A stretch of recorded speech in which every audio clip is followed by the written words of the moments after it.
So it's the equivalent of a good beach. It's 30 meters wide. It's a shallow beach, though. It's just 1 foot or 30 centimeters deep. Comscore's data center today is 25 beaches long. So I reckon that's 40 kilometers. So it's from about here to the Sierra. Yeah? And it's growing. Earlier this year, we only had 14 petabytes of data storage in our data centers. So we're investing fast in plugging in all of these machines to really increase the amount of data that we store and that we process. We reckon that by the end of next year, that's probably going to double. It may need to double before then. Our limitation is not the space or the servers. It's actually the time and the expertise and the resource that's needed to plug all of this together. So, I hope it's clear. We understand big data and we're building that system. It's definitely within our DNA today. We do more to it, though, than just store it. So it's more than just having a 25 petabyte data center. Yes, we help create it, so we create the meters and the tags and the rest that actually send the signals back into the data centers, and we have to collect it. So we work with, on a global level, with Akamai, our major cloud partner.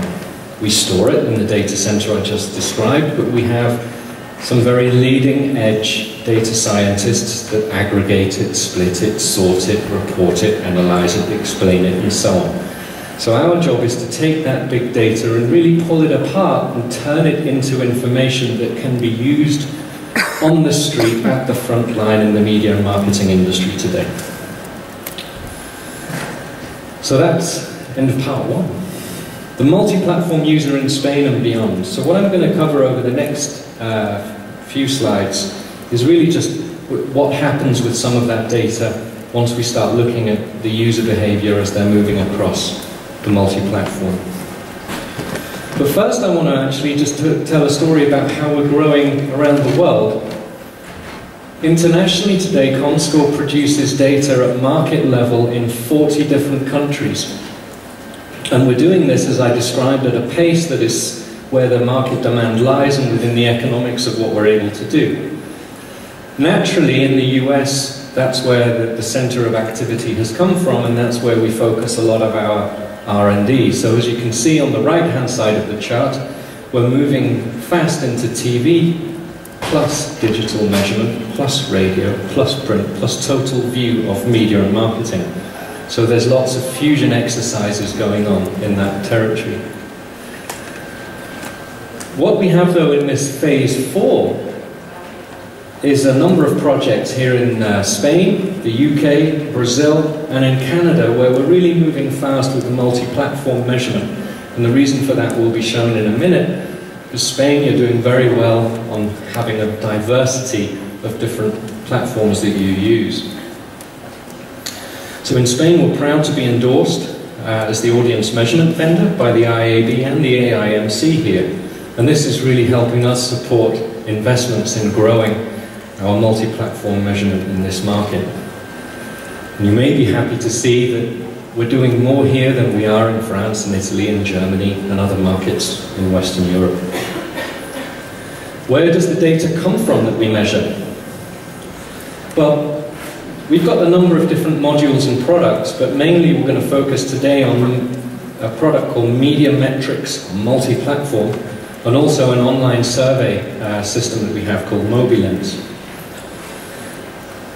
As you can see here, Media Metrics is a SaaS-based platform, so it's accessible anywhere for companies that subscribe to the service. But increasingly, as I've already said, the data is exported through API into the DMPs or other kind of bureau and planning tools that your companies invest in.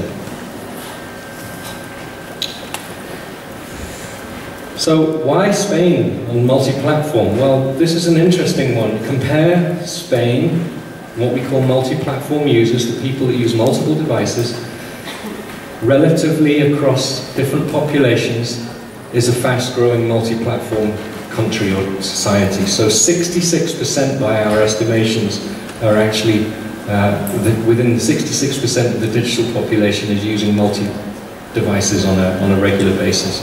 More than the States, and significantly more than Germany. How does it break out?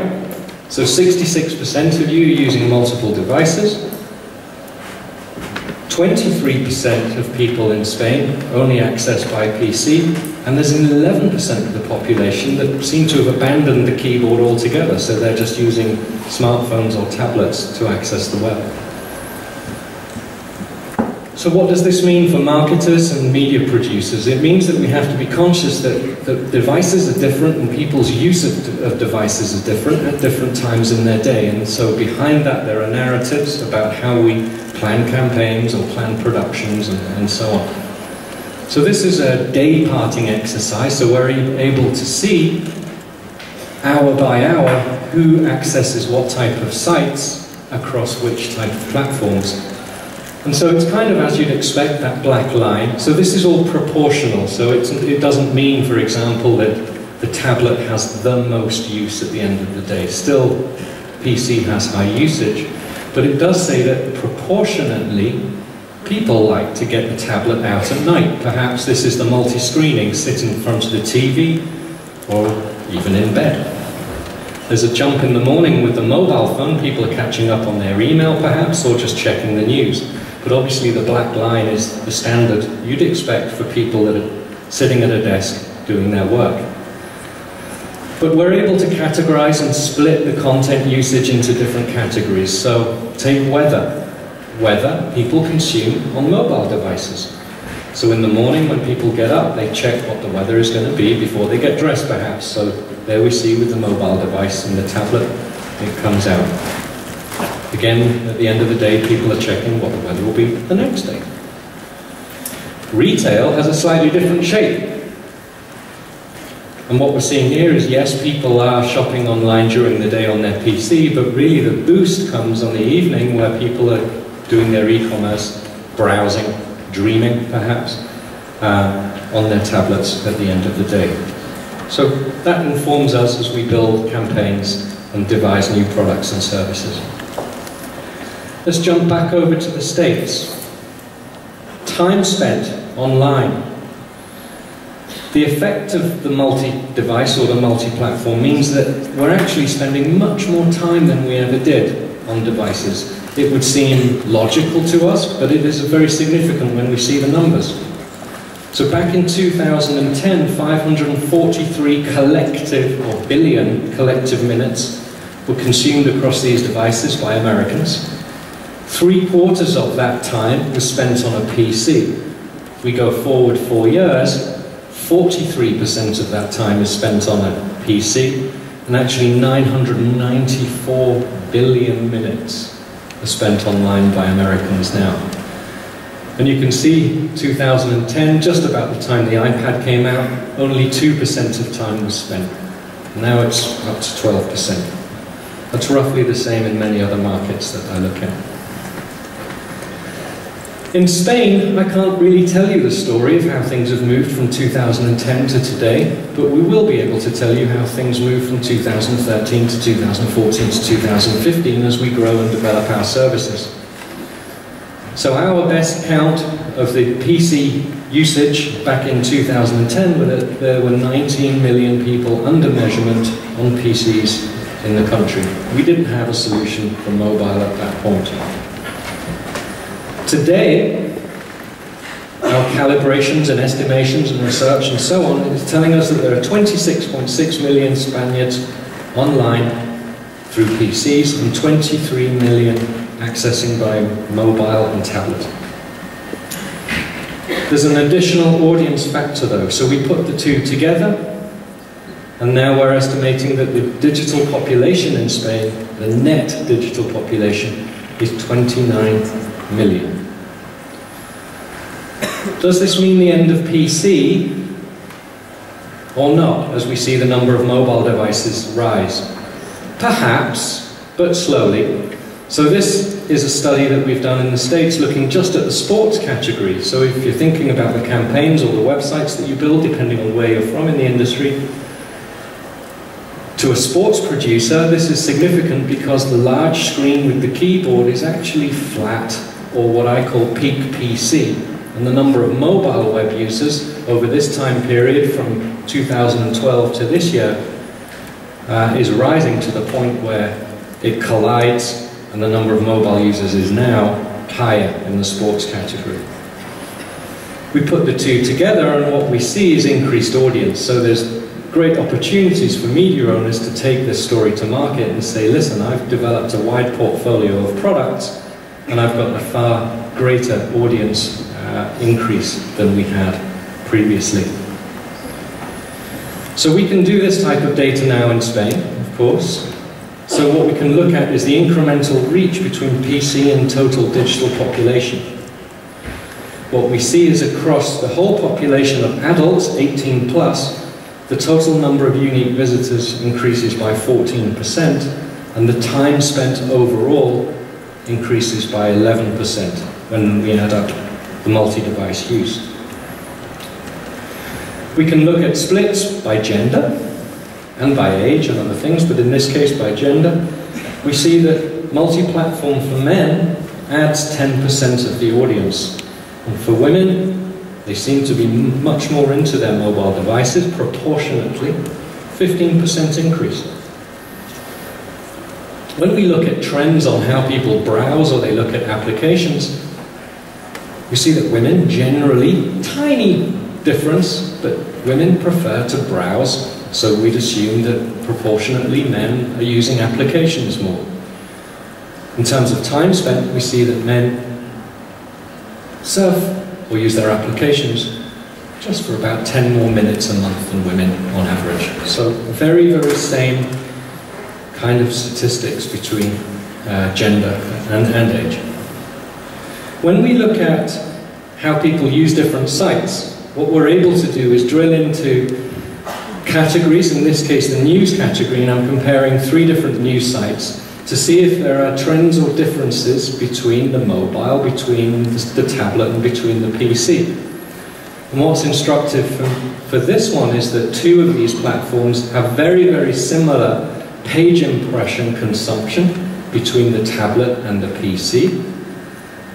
But Android tablets don't do as well as the iPad tablets, so there's something going wrong. Is it with the devices? Is it with the design of the sites that you build for these? Or is it with the applications and so on? With smartphones, we see that actually, probably, Android and iPhone have both been perfected to the same level. So a few years ago, there was a discussion about the value of the experience in Android versus iPhone. But when you look at the trends, I think all the vendors within Android and iPhone have got comparable user experience. What we're able to look at as well is the uplift in audience across the long tail of the internet. So what happens if we look at the top 100? What is the amount of added audience that we get if we splice it between the top 10, the 10 to 25, and so on? So just to understand these data points here, when we look at the top 10 sites in France, multi-platform measurement actually adds collectively 36% more audience into those websites. For 11 to 25, it's number 11 to number 25, it's adding 44%. It's kind of going on a straight line here. And for the number 26 to 50, similar, so it's adding 76% more users. The interesting thing for me with the multi-platform is the development of niche content. So you look at the number 51 to 100, and it's actually adding 178% more people using those sites, 51 to 100. So it really confirms the idea that people will use the will access the content on the device at their time for convenience. And what we're getting out of these multiple devices is convenience and freedom to access new content of your choice. I mentioned earlier that we have to produce data that ensures that we don't get stuck or hooked onto a hype cycle. And there's warnings here in the message that I give now. At the moment, we're unable to give a full view of the mobile application market in Spain, but it will come in time. In the States, where we have a wide range of panels, we've recently produced a very readable study, the US Mobile App Report. So I would go to our website now, we'd download this, but just to show you some summary slides, it gives us a picture of what's happening in the app market today. So I've mentioned already that we think, or we have, passed peak PC in the States. So today, mobile is it is representing 60% of digital usage compared to the PC, which is getting 40%. The phenomena, and I was surprised to see it, is that time spent in digital, 52% of it in the US is now spent on applications. But here's where we have to be careful. If as marketers or media owners we think that we have to jump in and develop apps quickly because that's where the time spent is, we have to proceed with care. 42% of users' app time was spent just on their one favorite application. In actual fact, when you add up the top 4 apps, 3/4 of app time was spent just using 4 applications. So it is a fierce marketplace to get into, and I'm sure the next speaker will talk about this. What we notice as well by category is that the majority of mobile app engagements comes from only a few distinct categories. So social networking, an obvious one, gaming, huge, and then in the US, audio streaming is the 3rd major category for digital applications or mobile applications. Is it hard to build an app and get people hooked to it? Yes, it is. So when we looked over a period of months in the USA, 66% or 2/3 of people did not even download a new app onto their device in that period. And then when we looked at the number that downloaded just 1 or 2 apps, it was 18%. Yeah, so it's light. The battle to get new apps or to get that logo onto people's devices is hard, and it's fierce. Now, on to monetization. For those of you that are media owners, we see serious challenges in how to monetize the shift to mobile devices. So this is a trend line showing how overall in Spain the total number of page impressions has developed. So from 2012 to today we can see that there is an increment, as I've explained throughout this presentation, on the number of pages consumed on tablets and mobiles. But, and this is data from the States, but I'm assured that it's a very similar picture here in Spain, and I know it's the same picture where I come from. Time spent on these devices is not reflecting the amount of money that's going into it from advertisers. So the most obvious extreme is that we see 4% of ad dollars are spent on mobile, which is getting 20% of user time. But in print, 5% of time is spent and it receives 20% of ad dollars. So there's a problem. If you know Mary Meeker, this is something for you to note down. Go Google Mary Meeker, because she produces an annual book of statistics which really produces this kind of data, and it's really, really valuable for us all. So how do we solve this problem? Ultimately, the problem is in confidence. Brand marketers today are still continuing to put money into the legacy media because they don't have a full and clear picture of what is happening on these new devices. So, as I've described, we can do the media planning and the audience reach and the audience behaviors and the campaign planning and so on, but we need supplemental data that feeds into the in-flight measurement systems for advertising. And why is this? It's because of a concern on lack of transparency. And it's a concern on media effectiveness. So what we have here is a study on viewability, which is a growing subject across Europe, and it's been one that's been moving around or kicking around in the States now for about 2 to 3 years, and the ad rates that people charge for very, very varying levels of viewability of adverts.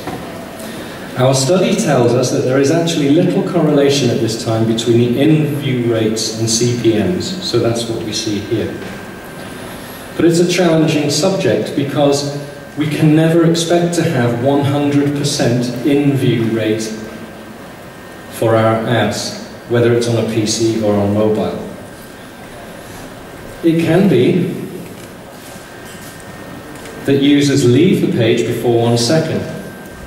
It can be that they're using or looking at a browser that's got in a restricted window or a smaller window. And it can be that non-human traffic or fraudulent impressions are being served. So Comscore today is able, through its product Validated Campaign Essentials, which is integrated with our audience tools as well, we're able to benchmark viewability rates across Europe. Good to see you're at the top here in this market, and I'm ashamed to see what's happening back at home. Yeah? So clearly, systems are working effectively, and there's a higher level of complexity, I would suggest, back in the United Kingdom, that's giving us lower rates. And what we observe by looking at different websites is that there's a big difference between premium publisher sites and then wider network of sites and the level of viewability that we see. So this is the result of one study.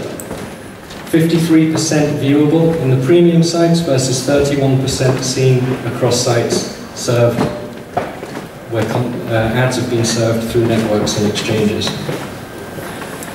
The wide viewability range suggests that regardless of the publisher type, though, there are some members on the sell side who are delivering very strong in-view rates, and there are still some on the premium side that are falling short. But it's not just about viewable, it's a combination of did those ads also hit the audience that we wanted, whether it's on PC and increasingly into mobile. So in target measurement or benchmarks is what we have to start looking at as well. But really, like viewability, in target isn't 100% realistic either, so we have to be fair to ourselves and we have to see these data points accordingly. Why isn't in target realistic? Well, we know from systems that we measure audience profiles by that demographic data becomes outdated. Often registration data isn't accurate. And also there's the problem that computers are shared, so automated or programmatic systems are designed to serve ads to particular PCs where they have profiles on users, but we know that there are many users for those machines. In terms of in-target benchmarks, we observe a slightly different ranking. So the French are doing well, whoops, the Brits are behind again, and Spain is in 3rd place.